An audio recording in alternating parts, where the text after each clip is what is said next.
who denied the truth. In this verse, we see a text that gives us an understanding shared by Muslims all over the planet, that prophets came to Asia, to Africa, to Europe, and the Americas, and we learn from the original sources of Islam that what was common in the early peoples of the planet was the concept of Tawheed, the concept of unity and the oneness of God. In Mandarin Chinese, the people express this Tawheed by saying Shang Ti, the creator of the heavens and the earth. Akhenaten of ancient Egypt taught the belief in one God. Many say that he was teaching about the power behind the sun, and he created a revolution in ancient Egypt. In Africa, all throughout the African continent, the concept of the great cosmic spirit was shared by every nation. In Burundi, the people of Burundi, in speaking about God, say Imana. When they speak about the attributes of God, they say Bisabwe. He alone is worthy of worship. They also say Habimana. Only He truly exists. Habonimana. Only He does as He wills. The Akan of West Africa know God as He who knows or sees all things. The Yoruba of West Africa say, only God is wise. The Bakongo of Central Africa say, He is made by no other and no one beyond Him is. In Southern Africa, we find the Zulu nation, who refer to the Creator as Umdali. The Xhosa people of Southern Africa say Qamata, and they add Katayi or Umdali, and it becomes Qamata Katayi, which means in Arabic, Allahu Akbar. God is the greatest and over everything. The Sutu people in the south say Ramasedi, which means He from whom comes light. In the Americas, there are strong references about the Cherokee Nation, a strong nation of people who had large cities with over 100,000 people. And they were known for their strong belief in the Great Spirit. Information has come to us that from the texts or the oral traditions of the elders, when the Cherokees would begin their prayers, they would say, Ya Allah. And so we find in the Aboriginal people in Australia, in South America, in Europe, and throughout the world, the concept of Tawheed is found everywhere. So when the last prophet Muhammad, peace and blessings be upon him, appeared, he did not bring a new religion, but he brought out of the people what already existed in them, and that is Tawheed. He was the seal of the prophets, the finality of the messengers. And it is reported during his last major sermon in Arafah, he brought to the people a strong message of the oneness of God. He also spoke to them and brought them the understanding that there should be no more economic oppression and that usury and interest is cancelled.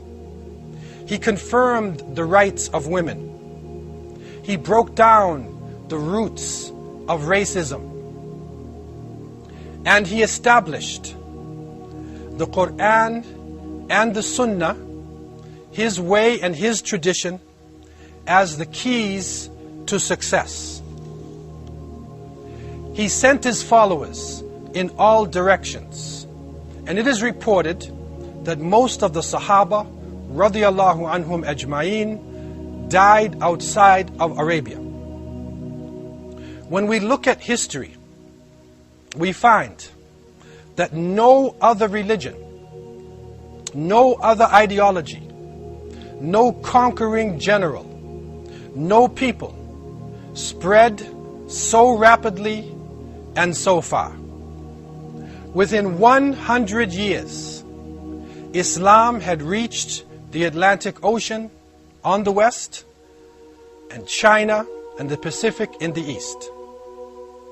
The Prophet Muhammad, peace be upon him, brought a message that was so clear and was so simple to the people that they were able to grasp this oneness. They were able to relate to the prophets and messengers who had come from the beginning of time. And so Islam spread rapidly, and people of all colors, of all nationalities, embraced this religion from the 6th century. People of all classes, the rich and the poor, male and female, came into this faith in large numbers, and Islam established itself, not only in Arabia, but it established itself in Asia, in Africa, in Europe, and we also have proof that it was even in the Americas. The Prophet, peace be upon him, said, "Verily Allah showed me the expanses of the earth. I saw the east and the west, and He informed me that the possessions of my nation would reach as far as I saw." And so the Muslims left the Arabian Peninsula and continued to travel deep into the east and deep into the west. They went into the north and deep down into the south. Islam spread so rapidly within 100 years that historians up until today are baffled at how human beings could carry a message through so many different climates and through so many different nations. But if we look at the divine purpose, if we look at the essence of what was really happening, the factors behind this, we can see how it is very logical that Islam could have spread. Number one, in the concept of Tawheed that the Muslims were carrying, the focus was always upon unity. The focus was upon inclusion. And when Tawheed is being used, it refers not only to the oneness of God, but also the oneness of humanity, that we are all from one human family. Tawheed also includes the oneness or the unity of knowledge. And the Prophet Muhammad, peace be upon him, was reported to have said, "Knowledge is the lost property of the believer. Anywhere he finds it, he is the most deserving of it." And so with this, Muslims benefited from the knowledge of the ancient Egyptians, of the ancient Assyrians, the ancient Indians and the ancient Chinese, the ancient Europeans. They brought together knowledge from all over the planet Earth. Another issue of importance is the very nature of the language they were speaking and the language of the final revelation. The Arabic language is a language that is structured in such a way that it has an enormous vocabulary. And when we speak about many basic concepts, there are many ways to express yourself. Arabic also gives the speaker the ability to use the throat, the palate, all parts of the mouth. So when the Arabs left the Arabian Peninsula, they were able to learn languages rapidly because the whole of their mouth and their throats and every part of their speaking organ was usable. Another issue that affects the rapid spread of Islam is the Arabian horse. The Arabian steed is the fastest horse in the world.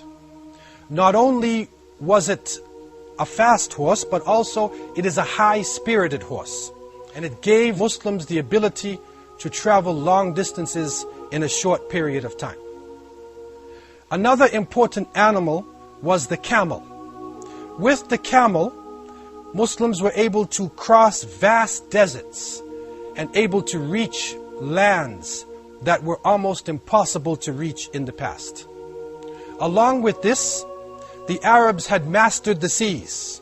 It is reported by historians that one of the companions of the Prophet Muhammad, peace be upon him, Uqba ibn Nafi' radiyallahu an reached the Atlantic Ocean, and when we reached the ocean, he looked across and he said, if I knew there was land across you, I would take this message. He also went south and he reached Lake Chad. The Muslims went down into the East African coast. They found a base of operations called Maqad Shah. It was the base of the Persian emperor, and so they called it Mogadishu.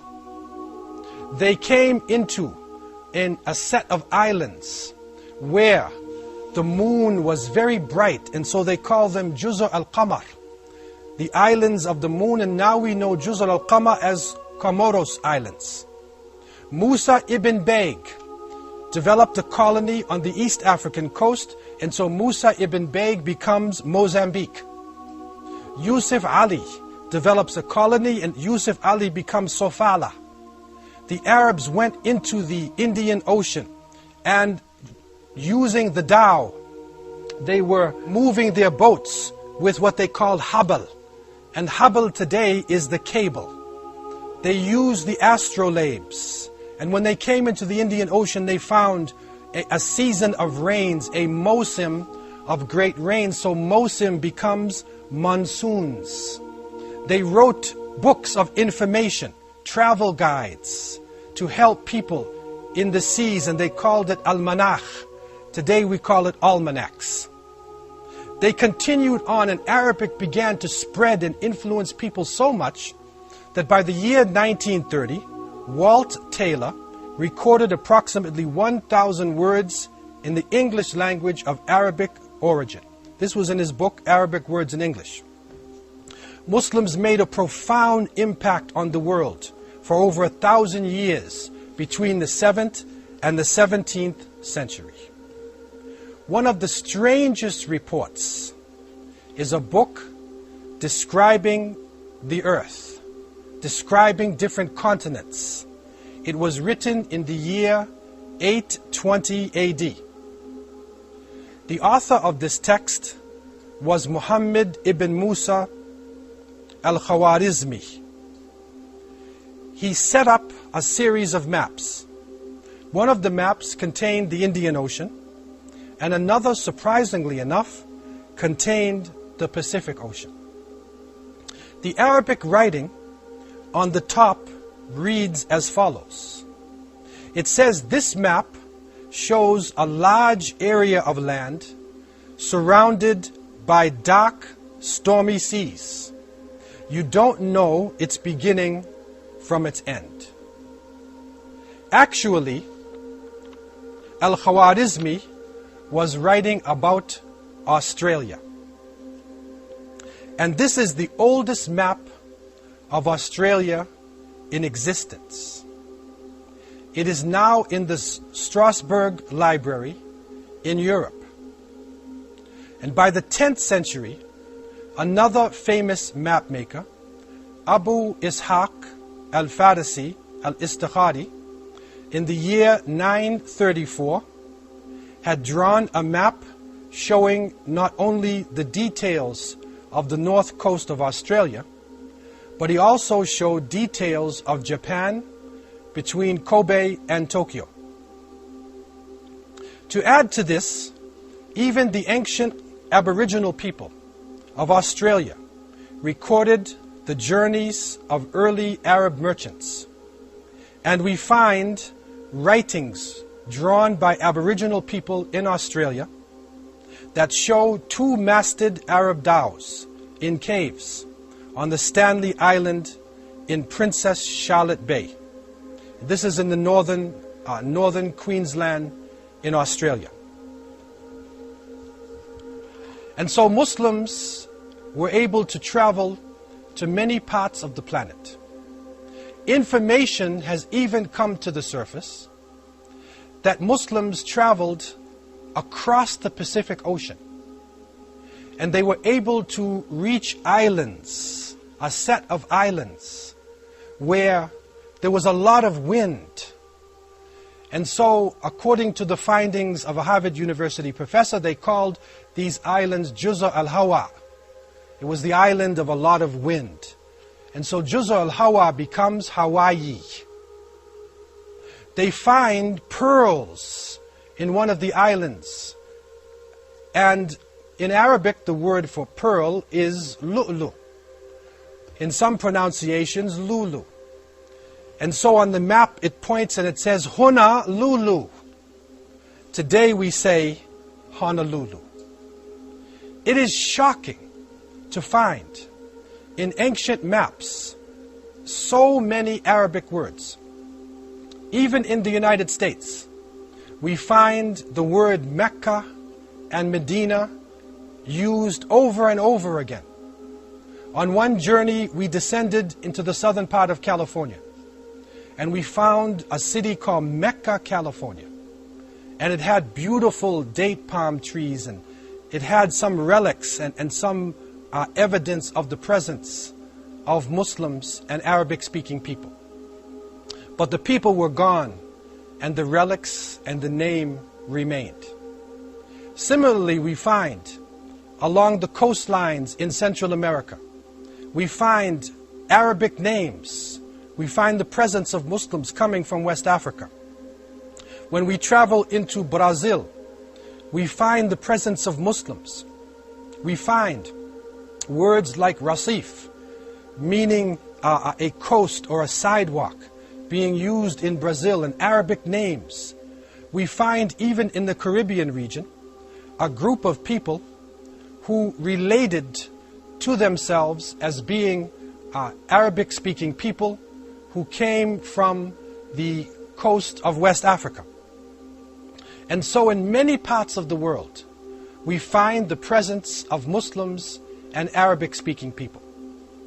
This is a shock for many historians, because people are still caught up with what appeared to be the fact that Christopher Columbus discovered America.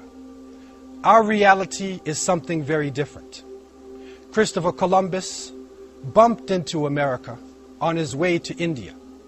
And it is reported in his memoirs that he intended to meet the great Khan of India. His navigator, Rodrigo de Triana, could speak the Arabic language. He expected to meet the great Khan. And he bumped into a set of islands, and his son eventually went on to the mainland. And what happened after that was a genocide.